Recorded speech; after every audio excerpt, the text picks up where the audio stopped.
আমি গৈছিলোঁ ISBR স্কুলৰ কেম্পাছৰ পৰা নিমাঞ্চলৈ।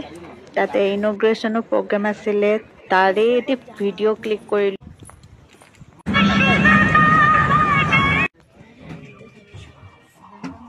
এইজনী হৈছে আৰিয়া ৰবট। সকলোকে ISBR তৰফৰ পৰা ৱেলকাম কৰিছিলে আৰু সকলোকে এটা এটা ৰ'জো দিছিলে। শেষত দিছিলে দেই ৰ'জটো, ফাৰ্ষ্টত দিয়া নাছিলে। এইটো আছিলে 3 নম্বৰ অডিটৰিয়াম হল, পেৰেণ্টছৰ কাৰণে লোৱা হৈছিলে। এইটো হৈছে নৱাগত আদৰণি সভাৰ মেইন ল'ৰা ছোৱালীসকল। সিহঁতক ফটোশ্বুটৰ কাৰণে এনেকৈ ৰখোৱা হৈছিলে। আইটেম বহুত আছিলে, যিহেতুকে মই সকলো বস্তু একেবাৰতে ল'ব পৰা নাছিলোঁ, তথাপিতো অলপমান দেখাই দিলোঁ আৰু সকলো।